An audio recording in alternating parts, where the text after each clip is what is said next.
इस संदेश का शीर्षक है जच्चा की सी पीड़ा, आए भरकर मध्यस्थी की प्रार्थना करना। इसे सुनकर आप आशीषित हो जाइए। और आज हम यहाँ पर देखेंगे, हम कुछ समय परमेश्वर के वचन का अध्ययन करेंगे और ये है जच्चा की सी पीड़ा। एमी ने पूछा किस कारण आप इसे बताने के योग्य हो गए हैं। आप इसमें से गई हैं। और इसलिए जच्चा की सी पीड़ा, और यहाँ ये सच में बताता है आहें भरकर मध्यस्थी की प्रार्थना। तो मैं कुछ समय बिताना चाहता हूँ कि प्रार्थना के इस महत्वपूर्ण दृष्टिकोण को समझ ले। परमेश्वर बहुत से अलग तरह से काम करते हैं। ऐसा समय होता है जब वो वचन पर विश्वास करने के लिए बुलाते हैं, और विश्वास वो जरिया होता है जिसके द्वारा प्रभु काम करते। और ऐसा भी समय होता है जब ये प्रभु की उपस्थिति के कारण होता है। हम आराधना में होते हैं और परमेश्वर की उपस्थिति सामर्थी रूप में होती है, और प्रभु की उपस्थिति में कुछ होता है। कई बार उसके महिमा का प्रगटीकरण होता है, तो कई बार ये तो पवित्र आत्मा के वरदान हैं जो काम करते हैं। और इसलिए परमेश्वर बहुत से तरीके से काम करते हैं। पहला कुरिन्थियों 12:6 कहता है प्रभावशाली कार्य कई प्रकार के हैं, लेकिन ये वही परमेश्वर है जो काम करते हैं।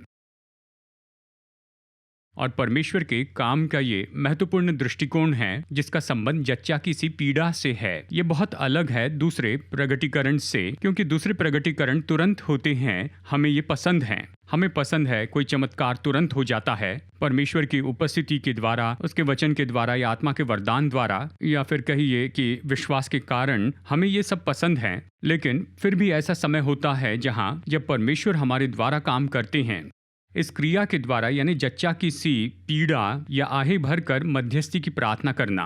और इसलिए हमें ये समझना जरूरी है कि ये क्या है, ये कैसी होती है। और आज मैं सभी को न्योता देता हूँ कि केवल इसे समझना नहीं, लेकिन इसमें जुड़ जाना है। जच्चा की सी पीड़ा में या आहें भरकर मध्यस्थी की प्रार्थना करना। संदेश के अंत में मैं इसमें अपने व्यक्तिगत यात्रा के बारे में बताऊंगा, बस हमें प्रोत्साहित करने के लिए कि देखो हम सब इसमें जुड़ सकते हैं। और आइए इसे शुरू करते हैं और कुछ वचन पढ़ते हैं। आइए देखते हैं गलातियों अध्याय 4, और यहाँ 3 वचन संदर्भ को हम पढ़ेंगे। गलातियों अध्याय 4 और वचन 16। गलातियों 4:16। प्रेरित पौलुस यहाँ पर लिखकर कहता है, गलातियों 4:19, माफ कीजिए, गलातियों 4:19। हे मेरे बालकों, जब तक तुम में मसीह का रूप न बन जाए तब तक मैं तुम्हारे लिए जच्चा की सी पीड़ाएं सहता हूं।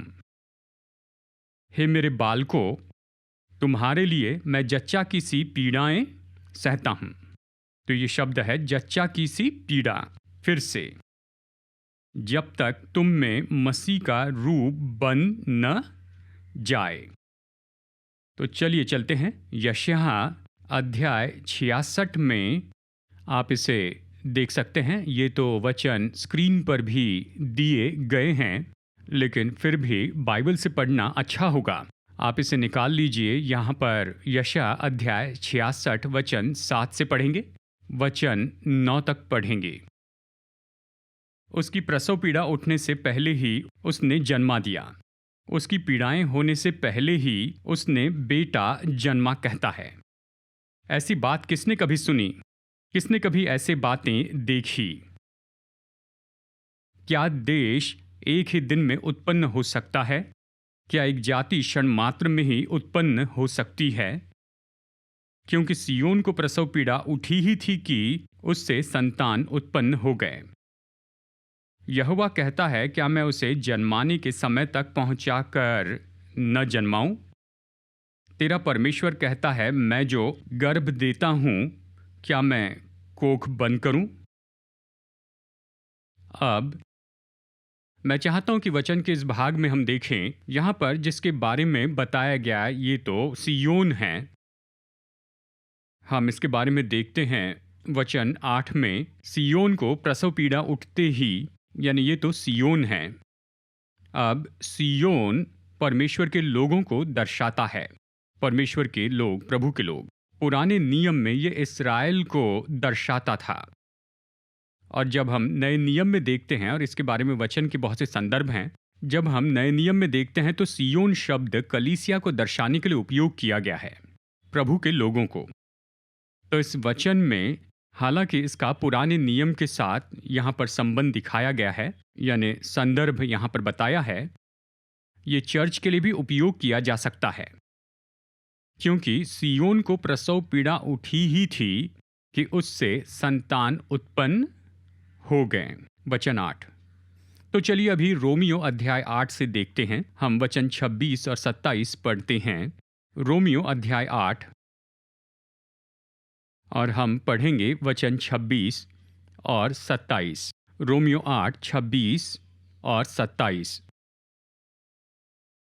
इसी रीति से आत्मा भी हमारी दुर्बलता में हमारी सहायता करता है, क्योंकि हम नहीं जानते कि प्रार्थना किस रीति से करना चाहिए। फिर ये कहता है, परंतु आत्मा आप ही ऐसी आहें भर भर कर जो बयान से बाहर है हमारे लिए विनती करता है।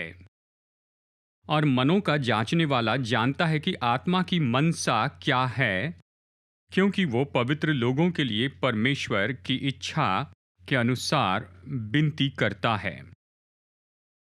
मैं चाहता हूं कि इन दो वचनों में से हम देखते जाएं। देखिए, ये कहता है कि पवित्र आत्मा हमारी मदद करता है हमारी निर्बलता में। इसका मतलब वो हमारे साथ जुड़कर इसे करता है, अलग व्यक्तिगत रूप में नहीं करता है, हमारे साथ करता है। हमारी कमजोरी में हमारी मदद करता है। वो क्या करता है कि हम प्रार्थना करते जाएं, जैसे करनी है वो मदद करता है। हमारे प्रार्थना के जीवन में हमारी मदद करता है कि हम आहें भर भर कर मध्यस्थी करते जाएं, आहें भर भर कर। अब ये मध्यस्थी होती है आहें भर कर। अब तो चलिए यहाँ कुछ शब्दों को देख लेते हैं। आहें भरना ये तो सच में एक बहुत ही पुराना शब्द है, जो जच्चा किसी पीड़ा के बारे में कहता है। यह ऐसा दर्द है जिसमें से कोई स्त्री होकर जाती है। उस समय जब जन्म देने का समय आता है, यानी जन्म देने वाली है, तब जच्चा किसी पीड़ा होती है। जैसे हमने बताया, सियोन तो पुराने नियम के प्रभु के लोगों के बारे में है, नए नियम में कलीसिया को भी दर्शाता है। और मध्यस्थी के बारे में कह रहा है रोमियो 8, 26 और 27 में। मध्यस्थी यानी इसका अर्थ है कि दोनों के बीच में जाना। दोनों के बीच, हम मनुष्य और परमेश्वर के बीच में जाते हैं, मध्यस्थी की प्रार्थना करते हैं। आप बीच में जा सकते हैं मनुष्य और दुष्टात्माओं की ताकतों के बीच, जो शैतान करना चाहता है। आप जाते हैं, मध्यस्थी करते हैं। आप जा सकते हैं लोगों की ओर से उनके विरुद्ध में, दुष्टात्माओं के विरुद्ध आप उनके लिए मध्यस्थी करते हैं। या आप जाकर मध्यस्थी कर सकते हैं, आप उनके और जिन परिस्थितियों का वो सामना कर रहे हैं उनके बीच जा सकते हैं। मतलब आप उनकी ओर से काम करते हैं कि उस समस्या पर हावी हो जाए, उस समस्या के साथ में निपट ले। यानी मध्यस्थी में ये 3 दृष्टिकोण होते हैं। आप बीच में जा सकते हैं मनुष्य और परमेश्वर के बीच, मनुष्य और दुष्टात्माओं की शक्तियों के बीच, या मनुष्य और परिस्थितियों के बीच जा सकते जिनका सामना करते हैं। क्या आप समझ रहे हैं? मैं रोमियो 8, 26 और 27 से ये बताना चाहता हूं।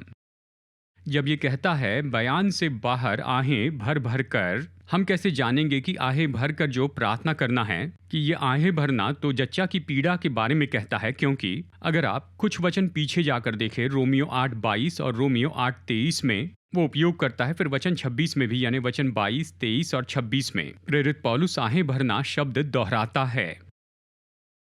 अगर हम वचन 22 में यहाँ पर देखें तो वो विवरण से इसे समझाता है कि वो तो करहाती और जच्चा की सी पीड़ाओं में पड़ी है। करहाती है और जच्चा की सी पीड़ा में पड़ी है। यही तो ये संदर्भ है, यानी यही तस्वीर उसके मन में थी जब उसने आहें भरने के बारे में कहा।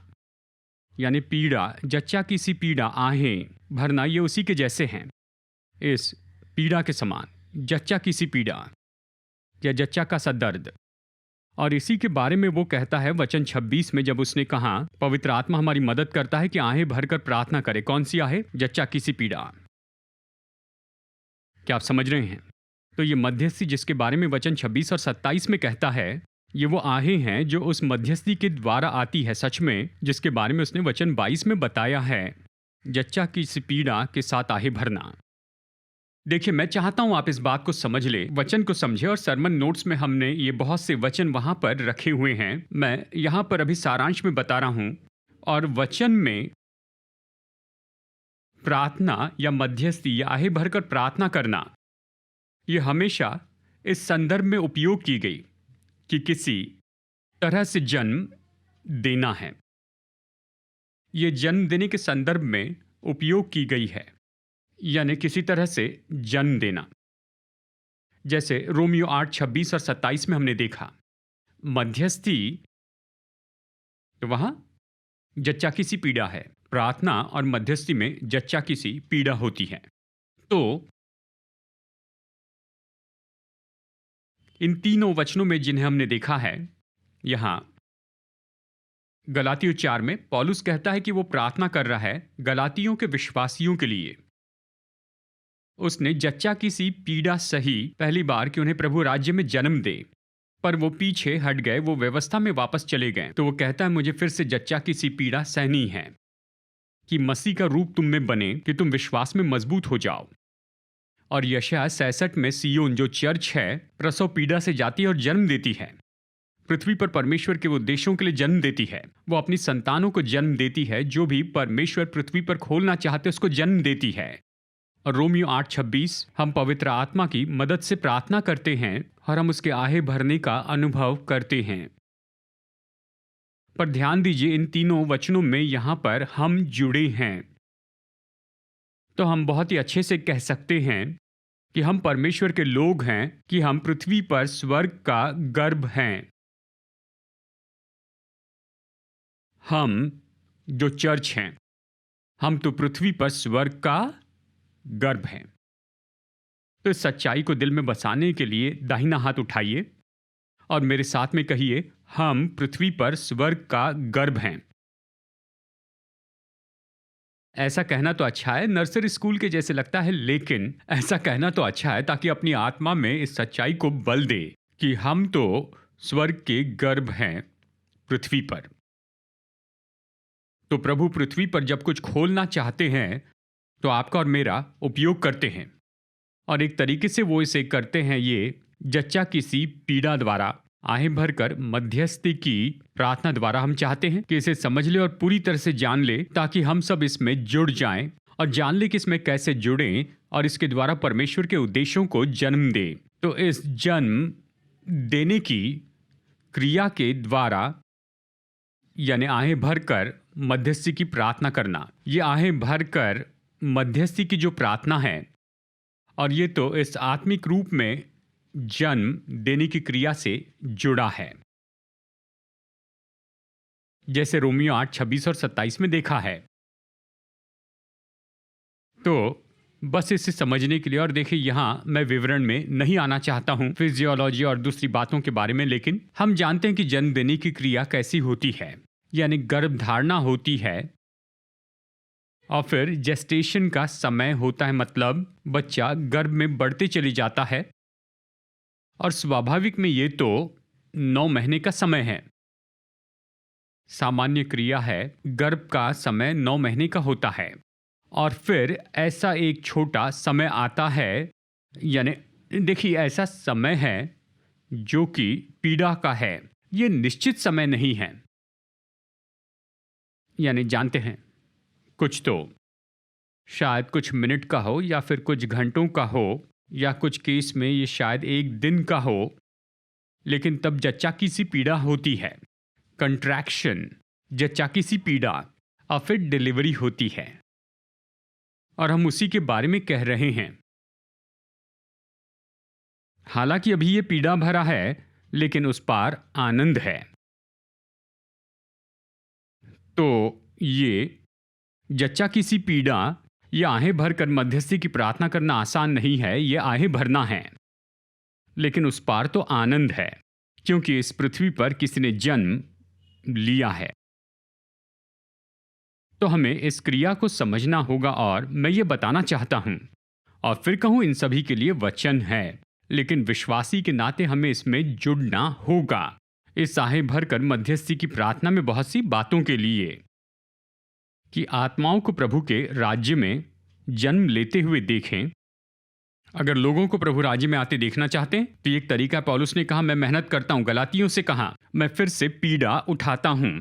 इसका मतलब पहली बार उसने पीड़ा से ही उन्हें परमेश्वर के राज्य में लाने के लिए, आत्माओं को उद्धार पाते देखने के लिए किसी को प्रभु का गर्भ होना होगा पृथ्वी पर। हमें पीड़ा सहनी है ताकि विश्वासियों को मसीह के स्वरूप में परिपक्व होते हुए देख सके। हम चाहते हैं कि लोग बढ़ें, परिपक्व हो, उनमें मसीह को आकार लेते हुए देखें। इसके लिए किसी को पीड़ा सहनी है, प्रार्थना में आहें भरनी है कि परमेश्वर के उद्देश्यों को पृथ्वी पर खुलते हुए देखें। परमेश्वर वचन तो कहते हैं, परंतु किसी को पृथ्वी पर स्वर्ग का गर्भ होना ही है कि उस उद्देश्य को खुलते हुए देखें, ताकि परमेश्वर की सामर्थ के अलौकिक प्रगटीकरण को देख सके। कई बार, जैसे मैंने पहले कहा, ये पीड़ा की इस क्रिया से आती है, यानी किसी को तो जच्चा किसी पीड़ा सहनी होगी और ऐसी आहें भरकर मध्यस्थी की प्रार्थना में जुड़ना होगा कि अंधकार के कामों का सामना करे, उन्हें निकाल दे। इसके लिए सारे वचन नोट्स में दिए हैं और संदेश खत्म करने के पहले इनमें से कुछ हम फिर से देखेंगे। अंधकार के कामों का सामना करना और उन पर जय पाने के लिए किसी को जच्चा किसी पीड़ा सहनी होगी और मध्यस्थी की प्रार्थना में जुड़ना होगा। और इन सभी कारणों के लिए हम परमेश्वर के लोग हैं, हमें इसे करने के लिए तैयार होना है। आमीन। तो क्या आप लेबर वार्ड में जाने को तैयार हैं? लेबर रूम में अपने हाथ उठाइए। आमीन।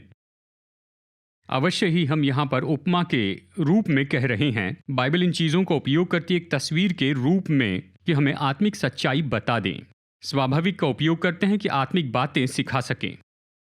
तो ये कैसे होता है, आइए इसे देखते हैं। सबसे पहले धारणा की जानी जरूरी है, यानी कि परमेश्वर के वचन का जो बीज है ये आपके हृदय के गर्भ में धारण होना चाहिए। यहीं पर तो धारणा होती है। परमेश्वर का वचन आपके हृदय में आना चाहिए। हम जानते हैं परमेश्वर के वचन को बीज के रूप में बताया गया है। लूका 8:11 में बीज बोने वाले का दृष्टांत यीशु ने कहा, बीज तो परमेश्वर का वचन है। पहला पत्रस 1:23 पत्रस लिखता है, तुमने परमेश्वर के अविनाशी बीज से नया जन्म पाया है। तो हम जानते हैं कि ये बीज परमेश्वर का वचन है। और दिलचस्प बात यह है, अगर आप यूहन्ना 7:38 देखें, यीशु ने कहा, पवित्र आत्मा के कामों के बारे में कहते हैं, उसके हृदय में से जीवन के जल की नदियां बह निकलेगी। या आपके हृदय से। देखिए, ग्रीक में ये ग्रीक शब्द है कार्डिया। यीशु मसीह ने उस शब्द का उपयोग किया। कार्डिया ये अंग के बारे में बताता है, पर वो शब्द नहीं कहा। यहाँ अलग शब्द उपयोग किया यूहन्ना 7:38 में, यानी हृदय में से जीवन के जल की नदियां बह निकलेंगी कहते हैं। ये शब्द हृदय, जो ग्रीक शब्द आया है, ये मनुष्य के भीतरी भाग या उसके भीतरी व्यक्तित्व के बारे में कहता है। और इससे अक्सर बताया जाता है कि ये गर्भ है। तो आप यूहन्ना 7:38 इस तरह पढ़ सकते हैं कि तुम्हारे गर्भ में से जीवन के जल की नदियां बह निकलेगी। अब इस शब्द का अर्थ है भीतरी मनुष्यत्व, इसलिए हृदय कहाँ है, आपके भीतरी मनुष्यत्व के लिए कहता है। और यही शब्द गर्भ के लिए भी उपयोग किया गया है बहुत सी जगह पर नए नियम में। यानी आपके गर्भ में से, आपके भीतरी व्यक्तित्व में से पवित्र आत्मा के काम बहते जाएंगे। लेकिन उसे आपके गर्भ से बाहर आने के लिए एक क्रिया है, यानी गर्भ के भीतर कुछ होना चाहिए इसके पहले कि ये सारा काम पूरा हो। क्या आप समझ रहे हैं? यानी देखिए, यहाँ पर पहला कदम है परमेश्वर के काम को खोले जाने के पहले परमेश्वर का वचन आपके हृदय में जाना चाहिए। आपके गर्भ में, आपके भीतरी मनुष्यत्व में आपका हृदय गर्भ है। वहीं पर तो परमेश्वर के वचन की धारणा की जाती है और फिर आप उस वचन का पोषण करते हैं, उस वचन को बार बार सुनते हैं। और फिर क्या होता है, देखिए, वो वचन जिसे आपको जन्म देना है वो आपके अंदर आकार लेने लगता है। कितना समय लगेगा हमें पता नहीं। स्वाभाविक में हम जानते हैं गर्भ धारणा का समय 9 महीने है, लेकिन आत्मा में हम नहीं जानते।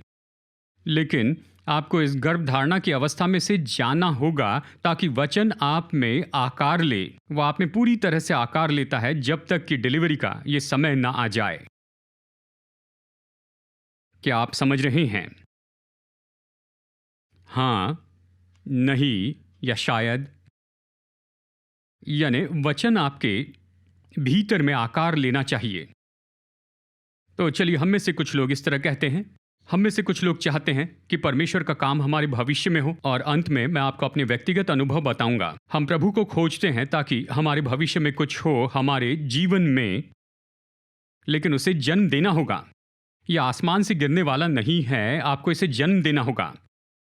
तो वचन जो परमेश्वर ने आपसे कहा है, अब शायद वो वचन लिखा हुआ वचन हो, लिखित वचन की प्रतिज्ञाएं हो, ये शायद बहुत ही व्यक्तिगत वचन हो या फिर भविष्यवाणी का वचन हो। अवश्य उसे जांचना होगा, निश्चित करना होगा परमेश्वर आपसे ये कह रहे हैं, आप किसी दूसरी दुनिया में ना हो। लेकिन जब आप जानते हैं कि परमेश्वर ने ये कहा है, उस वचन को कहा है और ये सच में परमेश्वर से आया वचन है, वचन या उसकी आत्मा के द्वारा आपके हृदय से बातें की, अब वो वचन बढ़ते चले जाना चाहिए, उसे आपके भीतर बढ़ाना है। आप गर्भावस्था के उस समय से जाते हैं, उस वचन को पोषण देते हैं, उस वचन को परमेश्वर के वचन की और प्रतिज्ञाएं खिलाते जाते हैं, आप अपने भीतर उसे बढ़ाते जाते हैं आपके भविष्य के लिए। उदाहरण के लिए यिर्मयाह 29:11 देखिए, मैं जानता हूं उसकी योजनाएं जो मेरे लिए हैं, वो मेरी संपन्नता के लिए है, मुझे भविष्य और आशा देने के लिए हैं। आप अपनी आत्मा में उन वचनों को उभारते जाते हैं, आप उस वचन को भोजन देते हैं और उससे संबंधित दूसरे वचन जो आपके भविष्य और जीवन के लिए है। उदाहरण के लिए नीति वचन 4:18, धर्मी का जो मार्ग है वो चमकती हुई ज्योति के समान है, जिसका प्रकाश दोपहर तक अधिक अधिक बढ़ते रहता है। या फिर भजन 37 वचन 37, खरे मनुष्य पर दृष्टि कर और धर्मी को देख, क्योंकि उसका भविष्य तो तेजोमय होता है। भजन 37:37, खरे मनुष्य पर दृष्टि कर, धर्मी को देख, उसका भविष्य सुरक्षित है, तेजोमय है। कहिए, मेरा भविष्य सुरक्षित है, तेजोमय है। आप इन वचनों को लीजिए, अपनी आत्मा को भोजन दीजिए। क्या हो रहा है? धारण किया है, अवस्था में है, और फिर प्रार्थना करने लगे। आप प्रार्थना करें, पवित्र आत्मा में प्रार्थना करें, आत्मा में होकर। और जैसे आप और मैं प्रार्थना करते हैं, उस पीड़ा में जाते हैं, आहें भरते हैं और पीड़ा सहते हैं, तो प्रार्थना करते हैं अन्य भाषा में, प्रभु मैं अपने भविष्य के लिए प्रार्थना करता हूँ। आप यही तो कहते हैं। और शायद ये आपके धन के बारे में हो। परमेश्वर आपने कहा है आपके वचन में कि धन और संपत्ति मेरे घर में होगी। आपने अपने वचन में कहा है मेरा परमेश्वर मेरी हर एक जरूरत पूरी करेंगे अपने धन के अनुसार। तो आप प्रार्थना करते हैं पवित्र आत्मा में, और क्या होता है जैसे आप पवित्र आत्मा में प्रार्थना करते हैं, पवित्र आत्मा आपको लेंगे और आपको ले चलेंगे और आपको इस पल में लेकर आएंगे, इस पीड़ा के समय। पर वहां पहुंचने के लिए आपको प्रार्थना शुरू करनी है। आप समझ रहे हैं? आप प्रार्थना शुरू कीजिए, आप अन्य भाषा में प्रार्थना कीजिए, पवित्र आत्मा में प्रार्थना कीजिए। क्यों? रोमियो 8:26-27 में हमने देखा वो हमारी निर्बलता में हमारी मदद करता है, क्योंकि हम नहीं जानते कि कैसे प्रार्थना करें, लेकिन आत्मा आहे भर भर कर हमारे लिए विनती करता है जो बयान नहीं की जाती। तो पवित्र आत्मा, आप अन्य भाषा में प्रार्थना कीजिए, और जैसे आप प्रार्थना करते हैं वह आपको उस पल में लेकर आता है जहां पीड़ा सहते हैं। अब पीड़ा के उस समय में क्या होता है, जैसे कि स्वाभाविक में वहां करहाना है, पीड़ा है, दर्द है, बड़ी मेहनत लगती है, दर्द है। मुझे याद है पहली बार जब जोशुआ का जन्म हुआ, हम तो न्यू जर्सी में थे। अब इसके पहले यानी हाँ, जब हम वहाँ पर थे हमें वेल ऑर्गेनाइज्ड होना पड़ता है, वो क्लासेस अटेंड करने पड़ते हैं। डिलीवरी में जाने के पहले ही पता नहीं हम कितने हफ्तों तक इस क्लास में गए। उन्होंने हमें बताया श्वास की टेक्निक और पति को क्या करना है, उसे पत्नी के बाजू में खड़े रहकर कहना है धक्का दो धक्का दो धक्का दो। हम अच्छे से ट्रेंड हुए। तो फिर समय आया, वो समय, वो पल, हम हॉस्पिटल में थे, मैं एनी के बाजू में था, तो मुझे जिसके लिए ट्रेन किया गया है मुझे वो करना है। कहा एमी श्वास खींचो श्वास छोड़ो। मैं कोच बन गया था, उसके बगल में ही खड़ा था, और मैंने कहा धक्का दो धक्का दो धक्का दो। उसे गुस्सा आ गया, उसने कहा तुम चुप बैठो। तो वो सारी ट्रेनिंग एक पल में ही गायब हो गई। कोई उपयोग नहीं रहा। जानते हैं, उसने मेरा हाथ कसकर पकड़ लिया और फिर जोशुआ आ गया। खैर ये साइड नोट है, प्लान नहीं किया था, लेकिन कुछ भी हो, मैं ये कहना चाहता हूं इसमें मेहनत लगती है, बहुत दर्द होता है। मतलब अगर आप उसे देखें, देखिए मैं उसकी बगल में ही था, एमी के पास। उन्होंने कहा एम्बिलिकल कॉर्ड काटो, कैंची दी और मैंने उसे काट दिया। लेकिन देखिए, वो जो समय था वो आसान नहीं था, बहुत दर्द था, बहुत ज़्यादा।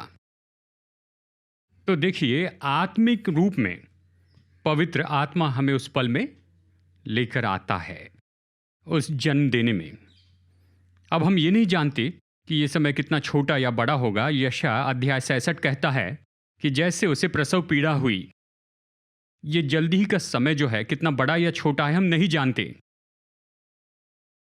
लेकिन जब पवित्र आत्मा आपको उस प्रसव पीड़ा में लेकर आता है, आप उसे सहते हैं। देखिए, वचन में इसे कहा गया है कि ये तो तीव्रता से की गई प्रार्थना है। इसे कहा गया है ये करहाना है दर्द के कारण। हमें पता नहीं, पर जुड़ते हैं। कई बार आप उसमें वापस आते हैं, आप उस समय में रहते हैं। ये 1 घंटे की बात नहीं होगी, ये समय होगा शायद कुछ दिन। आप उसमें उस तरह से जुड़ते हैं क्योंकि ये आत्मिक है।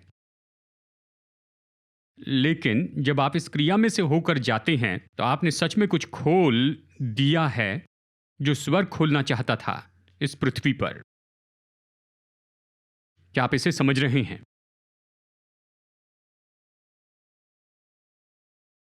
तो हम जो परमेश्वर के लोग हैं, हमें इस क्रिया में आना है। हमें प्रसव पीड़ा से जाना है। इस पीड़ा की क्रिया में से होकर जाना है, इस आहे भरकर मध्यस्थी की प्रार्थना से। बाइबल में ऐसे बहुत से उदाहरण हैं। हन्ना बच्चे के लिए इस तरह आहे भर रही थी। दानियल प्रार्थना में इस तरह आहे भर रहा था ताकि परमेश्वर क्या करने वाले उसकी समझ पाए। यीशु भी इस पीड़ा से गए। यूहन्ना 11 में देखिए, मैं सोचता हूं 2 या 3 बार बताया गया कि यीशु कर रहा है। बाइबल उतना स्पष्ट नहीं बताती, लेकिन यह संभावना है कि वो जो 3 और 4 दिन थे इसके पहले कि यीशु लाजर की कब्र के पास आए, वो इस पीड़ा में थे। क्योंकि जिस पल जब वो वहां पर पहुंचे तब कम से कम 2 बार कहता है, 2 बार कहता है वो करहाए और 1 बार वो रोए कब्र के सामने। मैं नहीं सोचता कि ये बस पल भर में हुआ, लेकिन ये तो एक समय काल था, लगभग 3 या 4 दिन कराहना, पीड़ा थी। और हम जानते हैं कि यीशु गतसमनी के बाग में पीड़ा से भर गए। तो आत्मा में प्रार्थना करना और अन्य भाषा में प्रार्थना करना, ये सच में हमें योग्य बनाता है इस क्रिया के लिए, ताकि हम इसमें जुड़ सके जन्म देने में। और मैं आपको बाइबल के कुछ उदाहरण बताता हूं और उसके बाद में मैं अपने व्यक्तिगत उदाहरण आपको बताऊंगा। एलिया के बारे में सोचिए। ये पहला राजा अध्याय 18 से है और वचन यानी अध्याय 18 वचन 1 और वचन 41 से 46। याकूब 5 में देखिए एलिया। मेरे साथ में इसकी कल्पना कीजिए। पहला राजा अध्याय 18 वचन 1। परमेश्वर ने एलिया से कहा, कहाँ एलिया? जाकर राजा से कहना मैं वर्षा भेजूंगा। बहुत से लोग सोचते अगर परमेश्वर ने कहा तो मेरा काम हो गया। क्यों? परमेश्वर ने कह दिया है। तो एलिया ने जाकर राजा से कहा, परमेश्वर ने कहा कि बारिश होगी। लेकिन उसने और क्या किया? अध्याय 18 के अंत में यह कहता है वचन 41 से 46 में, वो कर्मेल पर्वत पर जाता है और प्रार्थना करता है। यह नहीं बताता कितने समय तक, पर बताता है कितनी बार। 7 बार प्रार्थना की। तो कल्पना कीजिए हर एक समय 1 घंटे की प्रार्थना। मेरा अनुमान यह है, मतलब 7 घंटों तक प्रार्थना की। जबकि परमेश्वर ने कहा था कि मैं वर्षा भेजूंगा। सवाल है, जब परमेश्वर ने कहा कि मैं करूंगा तो मनुष्य की क्या जरूरत है? क्योंकि हम तो इस पृथ्वी पर परमेश्वर के गर्भ हैं। जब आप बाइबल पढ़ते हैं, प्रभु की प्रतिज्ञा पढ़ते हैं, परमेश्वर ने कहा मैं तुम्हारे लिए करूंगा, आशीष दूंगा, मैं तुम्हें बहुगुणित करूंगा। लेकिन किसी को प्रार्थना करनी होगी और एलिया ने यही किया, प्रार्थना की। हमें पता नहीं कितने समय तक, मेरा अनुमान है कि 7 घंटे तक। अगर हर समय 1 घंटे प्रार्थना की, पता नहीं। लेकिन याकूब 5:16 कहता है हमें वैसी प्रार्थना करनी है। और ये कहता है कि धर्मी जन की प्रभावशाली और डटे रहने वाली प्रार्थना से बहुत कुछ होता है। और ये कर्मेल पर्वत पर एलिया के बारे में बताता है। तो बात तो ये है, परमेश्वर ने आपसे कहा और प्रतिज्ञा दी है आपसे और मुझसे, तो इसका मतलब ये नहीं कि हम आंखें बंद कर लें और तकिया पर सिर रखकर सो जाए। नहीं, इसका अर्थ है कि कर्मेल पर्वत पर जाना है, पीड़ा सहनी है और इसे जन्म देना है।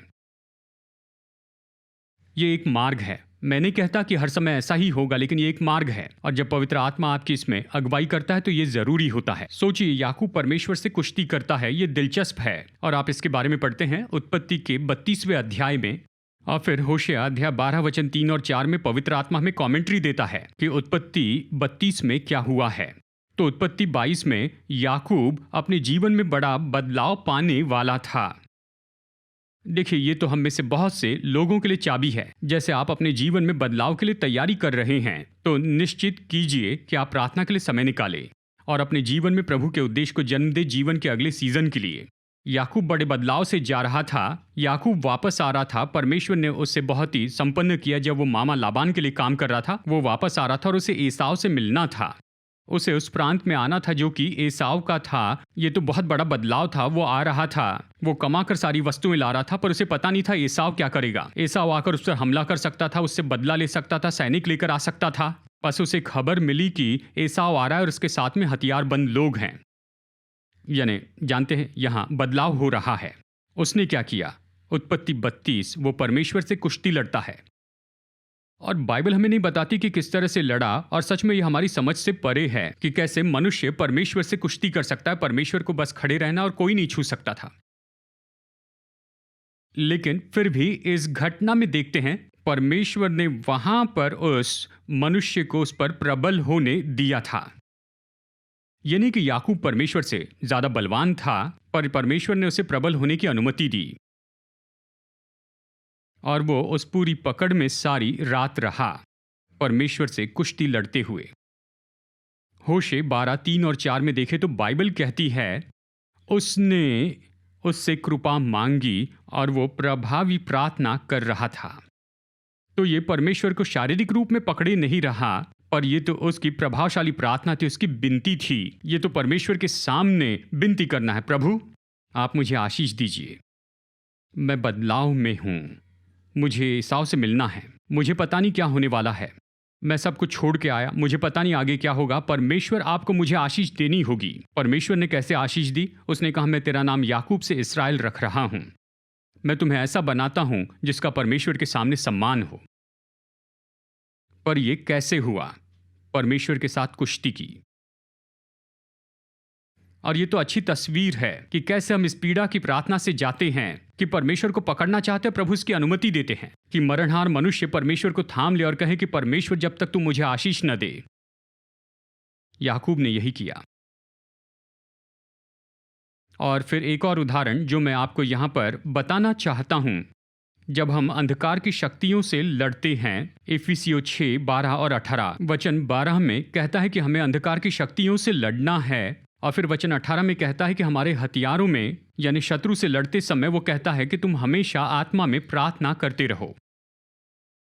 तो अंधकार की शक्तियों से कैसे लड़ते हैं? आत्मा में प्रार्थना करते हैं। और हम में से कुछ लोग प्रार्थना में जुड़ जाते हैं, यानी हम विरुद्ध में जाते हैं उन प्रधानताओं, अधिकारों और अंधकार के हाकिम के विरुद्ध में, यानी अंधकार की उन शक्तियों से लड़ते जाते हैं, और अंत में हम प्रार्थना में जुड़ते हैं और पूरा किया गया काम दे देते हैं। मैं यहां सब कुछ बता तो नहीं सकता हूं, हमने सब कुछ नोट्स में रखा है। पौलुस बहुत ही सामर्थी बात लिखता है, कुलुसियों 1, 24 से 26 में वो कहता है, मैं अपने शरीर में पूरा करता हूं उसे जो मसीह के क्लेशों की घटी में है। वाह, क्या कोई घटी हो सकती है मसीह यीशु के क्लेशों में, जिसे पौलुस को अपने शरीर में पूरा करना है, वो जो करता है उसके द्वारा? इसका अर्थ क्या है? निश्चय ही मसीह ने जो क्रूस पर किया है वो तो पूरा काम है, हम उसमें जोड़ नहीं सकते हैं। तो पौलुस हमें ये बता रहा है, जब हम इसका क्रॉस रेफरेंस देखते हैं 2 कुरिन्थियों 11 और गलातियों 4:19 में, जब आप इन सब को एक साथ जोड़ते हैं तो समझेंगे कि पौलुस ये कह रहा है कि मसीह ने अपने क्लेशों में अपना काम पूरा किया है, लेकिन मैं क्लेश सहता हूं ताकि वो पूरा किया गया काम मैं दे सकूं लोगों को। यानी ये वो दरार है जो हमें भरनी है। क्या आप समझ रहे हैं? इसलिए कि उस पूरे किए गए काम के संदेश को लेकर आए, लोगों के जीवन में उस काम को लेकर आने के लिए किसी को उस दरार को भरना होगा। दरार भरने का एक भाग है, दूसरा कुरिन्थियों 11 देखिए। वो लिखता है कि उपवास करते जाएं और कलीसिया की देखभाल करें, और हम इसे समझ सकते हैं, ये तो कलीसिया के लिए प्रार्थना करने का भाग है। इन लोगों के लिए जच्चा की सी पीड़ा सहना है। तो चर्च के रूप में मैं आपको न्योता देता हूं कि क्या आप जन्म देने की पीड़ा उठाएंगे? जन्म देने की पीड़ा उठाएंगे? देखिए, ये संदेश हालेलुया संदेश नहीं है। फिर कहूं, ये संदेश तो मांस है, आइसक्रीम नहीं। आमेन। ये हमारे लिए है कि हम इसे थाम लें। क्या आप जच्चा किसी पीड़ा सहेंगे? क्या आप आहें भर कर मध्यस्थी की प्रार्थना करने में जुड़ेंगे? अपने खुद के लिए, परिवार के लिए, दूसरे लोगों के लिए, चर्च के लिए, समाज, शहर और देश के लिए क्या आप इसमें जुड़ेंगे? क्या आप परमेश्वर का गर्भ होंगे पृथ्वी पर? ये एक मार्ग है, जैसे मैंने आपको बताया था, कि परमेश्वर के कामों को खुलते हुए देखे। और कई बार ये बहुत ही ज़रूरी मार्ग होता है कि प्रभु के काम को खुलते देखे अपने जीवन में, अपने आसपास के लोगों के लिए और जिनकी आप परवाह करते हैं। तो इसे कैसे करें? फिर दोहराता हूं, पहले परमेश्वर के वचन का बीज अपने हृदय के गर्भ में रखें। प्रभु का वचन रखिए, बाइबल से शुरू कीजिए। प्रभु की प्रतिज्ञा, प्रभु क्या कहते हैं, या आपकी आत्मा में वो कोई वचन दे, कोई व्यक्तिगत बात दे, आप वो वचन ले लीजिए, अपने गर्भ में आने दें, आपके हृदय के गर्भ में, उसमें जुड़ जाइए। फिर दूसरी बात, प्रार्थना में जुड़ जाइए, आत्मा में प्रार्थना कीजिए, अन्य भाषा में प्रार्थना कीजिए। और तीसरी बात, जैसे प्रार्थना करते हैं, जब आप प्रार्थना करते हैं तो पवित्र आत्मा आपको लेबर रूम में ले जाएगा। पर आपको प्रार्थना करना है कि वो आपको लेबर रूम में लेकर जाए। वो आपको वहां लाएगा और आपकी प्रार्थना बदल जाएगी। हे प्रभु, मुझे आशीष दे। इससे ज्यादा महत्वपूर्ण बात पर जाएंगे, प्रभु मैं आपको छोड़ूंगा नहीं जब तक कि आप मुझे आशीष न दें। याकूब जैसे हो जाएंगे, करमिल पर्वत के एलिया जैसे होंगे, जहां आपकी प्रार्थनाएं मजबूत, प्रभावशाली और जिज्ञासा भरी होगी, क्योंकि आपको जन्म देने वाले हैं। आपको पवित्र आत्मा जब ले जाए तो उसमें समर्पण कीजिए। इसके लिए कितना समय लगेगा पता नहीं, लेकिन जैसे आप इसे करते हैं, जैसे आप उसमें जुड़ने लगते हैं, तो जन्म देना होगा।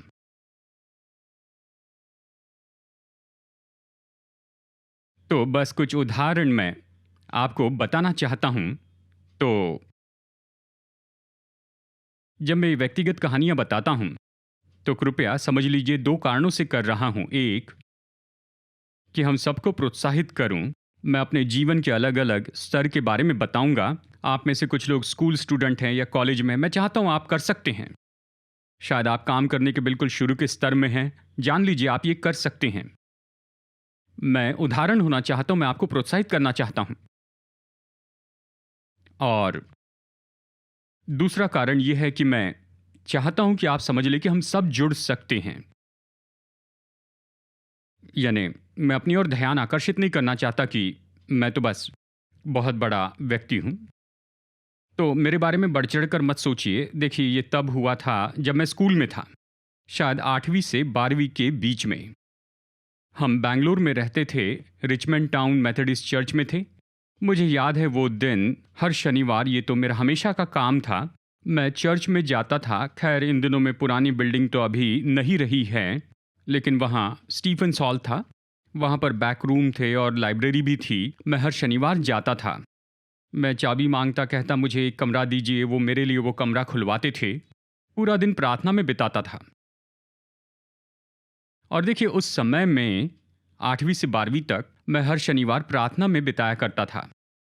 लगभग ज़्यादा से ज़्यादा शनिवार, शायद कहीं चूक गया होगा, शायद कुछ शनिवार चूके होंगे, पर लगभग हर शनिवार प्रार्थना के उस समय में, प्रार्थना तो इस तरह से शुरू होती, अन्य भाषा में प्रार्थना करना, और फिर आगे वो तीव्र हो जाती है, तीव्र हो जाती थी। और फिर एक रविवार मैं चर्च में बैठा था, मेरी आत्मा में मुझे इतना दर्द हुआ कि मैं सभा से उठ गया और बाहर गया और ऑडिटोरियम में मैं रोने लगा।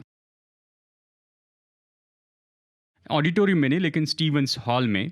यानी ये वो करहाना है जो मैं कह रहा था। उन दिनों में मैं इन सारी बातों को नहीं समझ पाया, और ये तो बस ऐसे हुआ, मैंने खुद को पवित्र आत्मा को सौंप दिया। और देखिए, उसी के तुरंत बाद, यानी जब मैं करहा रहा था, उस शाम के समय मुझे मौका मिला कि उस चर्च में प्रचार करूं, और फिर सेवकाई खुल गई।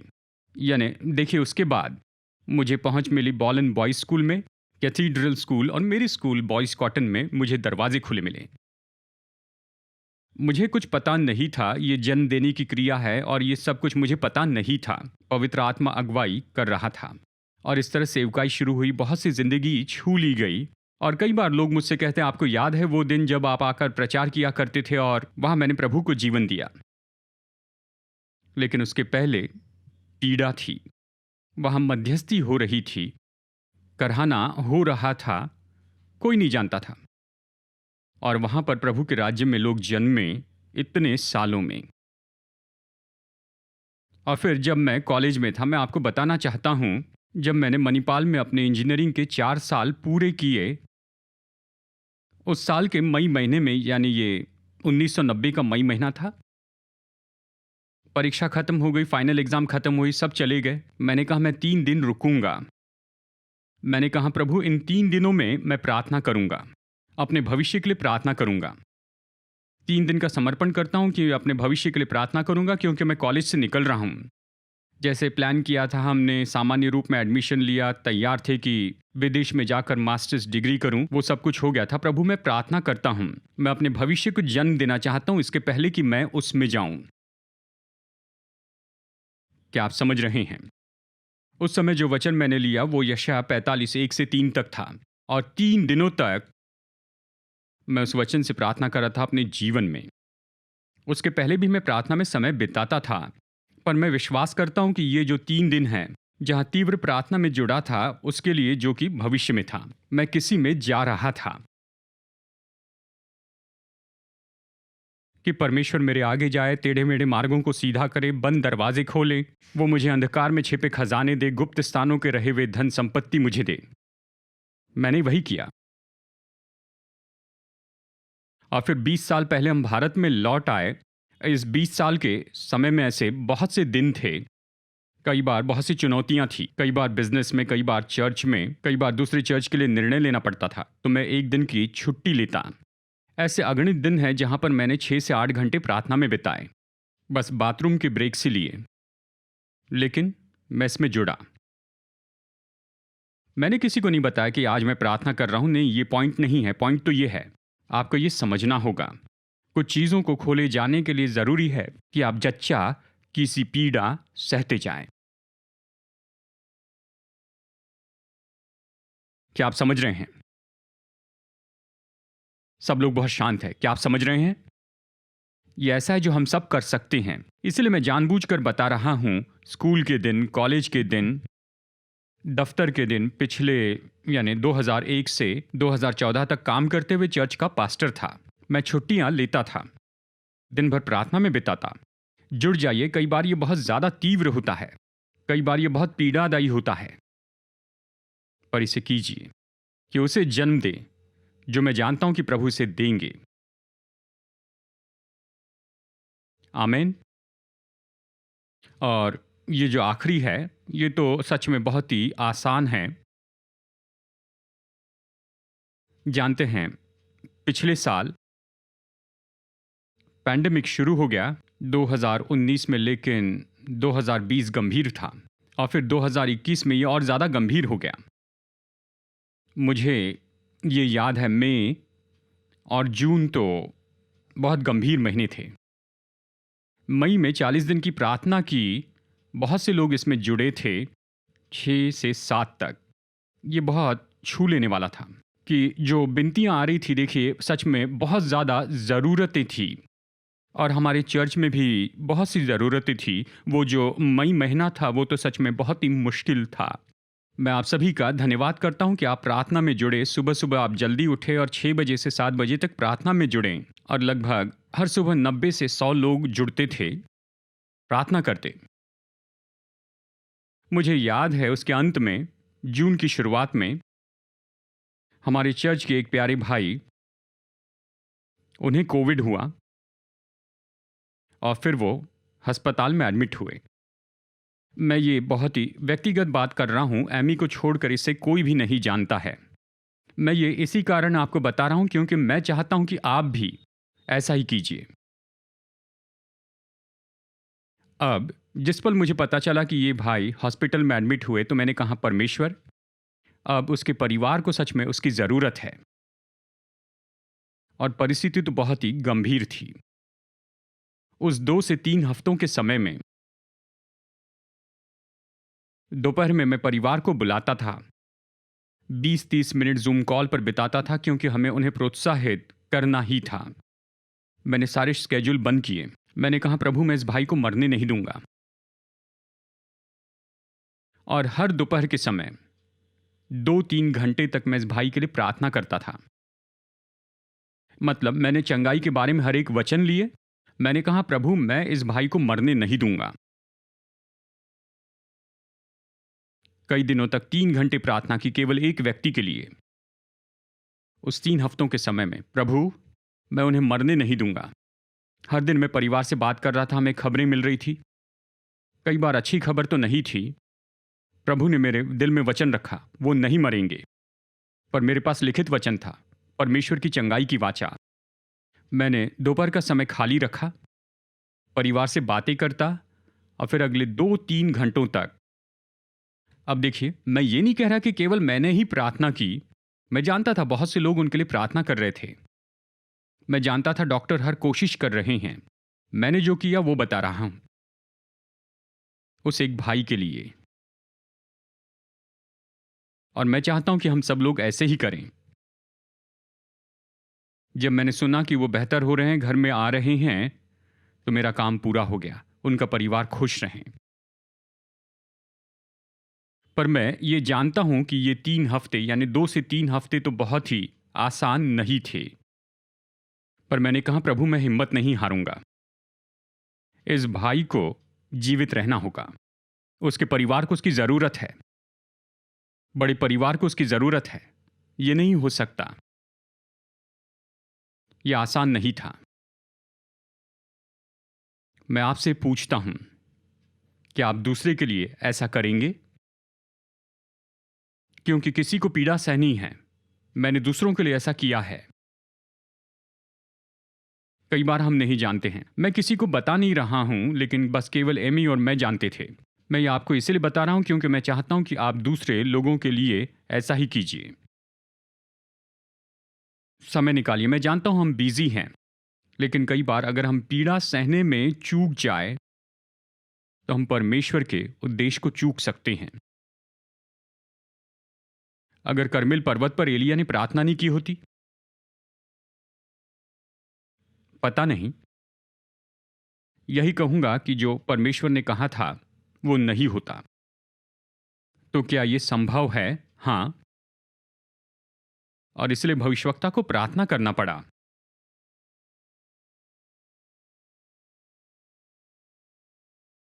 हम पृथ्वी पर परमेश्वर के गर्भ हैं। आज मैं आपको न्योता देता हूं। यह परिपक्व विश्वासियों के लिए है। क्या आप मेरे साथ हैं? ये उनके लिए नहीं। ये संडे स्कूल नहीं है, नर्सरी का नहीं। ये समय है कि हम बड़े हो और कहें, परमेश्वर, मैं पृथ्वी पर किसी के लिए परमेश्वर का गर्भ बनूंगा। सबसे पहले खुद के जीवन से शुरू करें, क्योंकि कई बार परमेश्वर के जो उद्देश्य आपके जीवन के लिए वो ऐसे ही नहीं आएंगे कि कोई आपके लिए हाथ हिलाए या कोई आपके लिए हाथ उठाए। वो इस क्रिया के द्वारा ही आएगा। आपको खुद उस लेबर वार्ड में रहना होगा।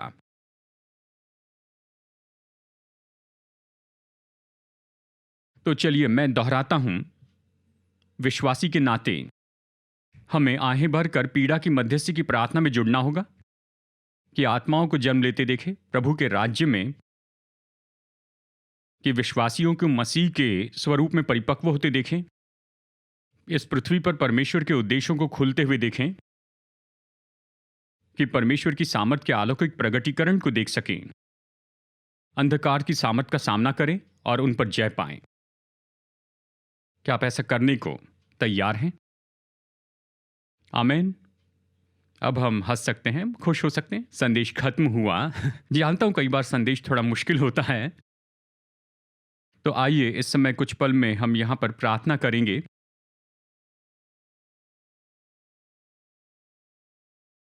आइए कुछ समय हम प्रार्थना करें। आप बैठे रह सकते हैं। आप कहिए कि परमेश्वर, मैं इच्छा रखता हूं कि पृथ्वी पर परमेश्वर का गर्भ बनूं। मैं प्रार्थना करना चाहता हूं। पवित्र आत्मा मेरी अगुवाई कीजिए, अगुवाई कीजिए। शायद ऐसी कुछ चीजें होंगी जो आप अपने जीवन में होते हुए देखना चाहते होंगे, और आज आपने सीखा कि उसे कैसे खोलें। ऐसे भी समय रहे हैं जहां पर परमेश्वर अलौकिक रीति से काम करते हैं, बस चमत्कार या वरदान से, विश्वास, इन सब से। फिर ऐसा समय होता है जब परमेश्वर कहते हैं, मैं चाहता हूं कि तुम लेबर वार्ड में जाओ, क्योंकि इसे तुम्हारे द्वारा जन्म लेना है।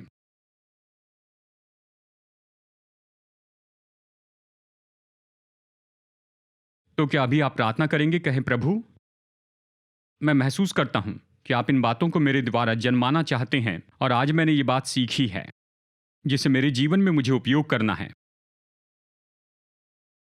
ताकि ये सब जो मैं अपने दिल में लेकर चल रहा हूं, यानी जो कुछ भी आपके दिल में बोया गया है, लेकिन अभी आपको उस गर्भावस्था के समय से जाना होगा, आकार लेने देना होगा, और आपको डिलीवरी के समय तक आ जाना होगा। आप प्रार्थना कीजिए।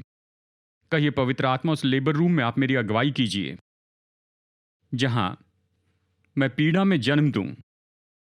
मैं आहें भरकर मध्यस्थी की प्रार्थना में जुड़ जाना चाहता हूं कि अपने जीवन में इसे खोल दूं, अपने व्यक्तिगत जीवन के लिए, आपके लिए।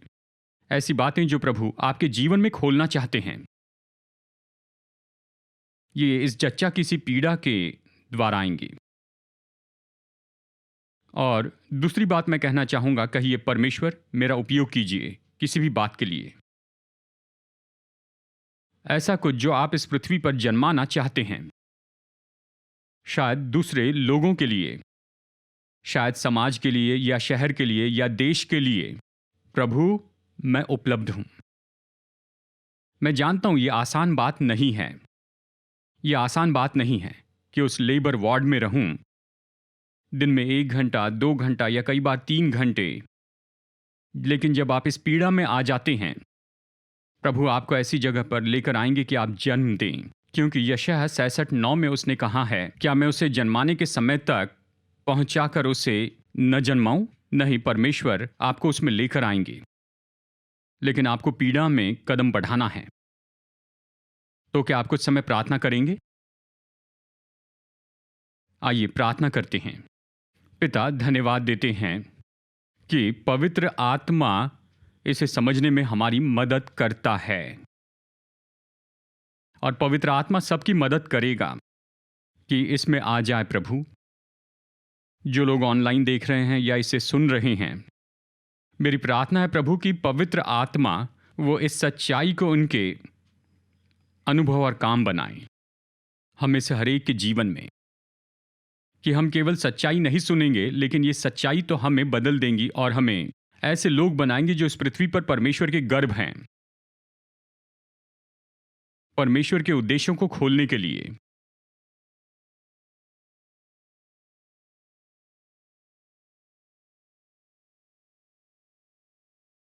तो पिता, हमें चर्च के रूप में उभारिए कि बहुत सी चीजें जन्म लें हम में, हमारे द्वारा, इस शहर और इस देश में, और यहां तक कि संसार के देशों में, क्योंकि आपके लोग तैयार हैं कि जच्चा की पीड़ा सहें। क्योंकि आपके लोग तो तैयार हैं कि प्रार्थना और मध्यस्थी की प्रार्थना में आहें भरें कि परमेश्वर के उद्देश्य खोले जाएं इस पृथ्वी पर, और पवित्र आत्मा आ और जुड़ जा, हमारे जीवन में काम कर। स्त्री और पुरुषों को तैयार कर, जवान लोगों को जो पृथ्वी पर परमेश्वर की बातों को जन्म देना जाने, ऐसे लोगों को तैयार कीजिए।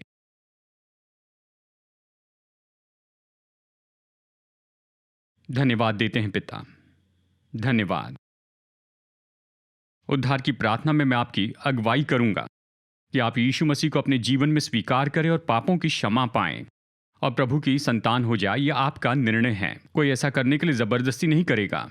चाहे आप किसी भी पृष्ठभूमि से हो, आपका स्वागत है कि यीशु मसीह पर विश्वास करें और उसके पीछे चले, केवल उसी के पीछे चले अपने पूरे जीवन भर। अगर आपने ये प्रार्थना नहीं की है तो कहिए, प्रभु यीशु मसीह,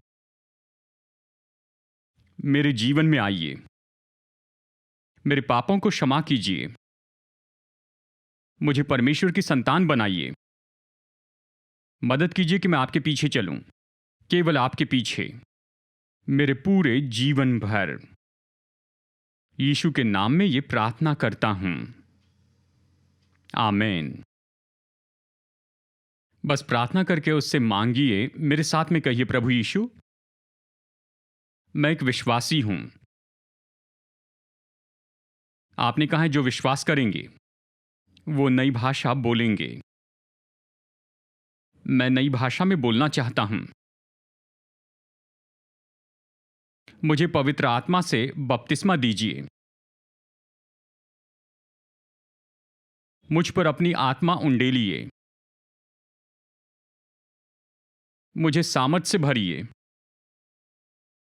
मुझे आत्मा के वरदानों से भरिए। मदद कीजिए कि मैं नई भाषा में बोलूं।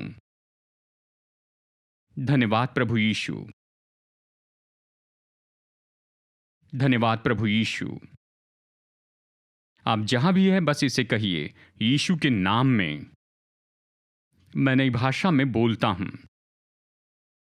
यीशु के नाम में मैं नई भाषा में बोलता हूं। बस अपना मुंह खोलिए। आप इंग्लिश या हिंदी या अपनी पहचानी भाषा में मत बोलिए। जो कुछ भी शब्द आपकी आत्मा में आते हैं आप उसे आवाज दीजिए, यानी उसे बोलिए। पवित्र आत्मा भाषा देगा। बस प्रार्थना कीजिए। जो भी भाषा आती है बोलिए। भाषा तो साउंड से बनी होती है, इसलिए जो भी साउंड आता है उसे बोलिए, क्योंकि पवित्र आत्मा उन सारी बातों को जानता है जिनके लिए प्रार्थना करनी चाहिए। बस आप प्रार्थना कीजिए, भेदों की प्रार्थना कीजिए। आमीन। और जैसा आप इसे करेंगे तो क्या होगा, वो आपको आपके लेबर रूम में लेकर जाएगा। आपको ऐसी जगह ले जाएगा जहां पर आप उद्देश्यों को जन्म दें। तो आगे बढ़कर ऐसा कीजिए। आमीन। तो संदेश खत्म करेंगे और मैं बस बेनेडिक्शन कहूँगा और सभा खत्म करेंगे। व्यक्तिगत प्रार्थना करनी है तो हम उपलब्ध होंगे यहीं पर। अगर आप व्यक्तिगत प्रार्थनाएं करवाना चाहते हैं तो बेनेडिक्शन लेते हैं। हमारे प्रभु यीशु मसीह का अनुग्रह, परमेश्वर पिता का प्रेम जो हमारा स्वर्गीय पिता है, और उसकी पवित्र आत्मा की मधुर उपस्थिति हम सबके साथ हमेशा होती रहे, यीशु के नाम में। और सब लोग कहिए, आमीन आमीन। संदेश सुनने के लिए धन्यवाद। भरोसा करते हैं कि संदेश आपके लिए आशीष रहा। मुफ्त के स्रोत पाने के लिए, जिनमें है सरमन नोट्स और पब्लिकेशन, पाने के लिए विजिट करें apcwo.org पर। बैंगलोर के एपीसी बाइबल कॉलेज की जानकारी पाने के लिए विजिट कीजिए apcbiblecollege.org पर। याद रखिए, All Peoples Church Bangalore app download कीजिए ऐप या गूगल प्ले स्टोर से।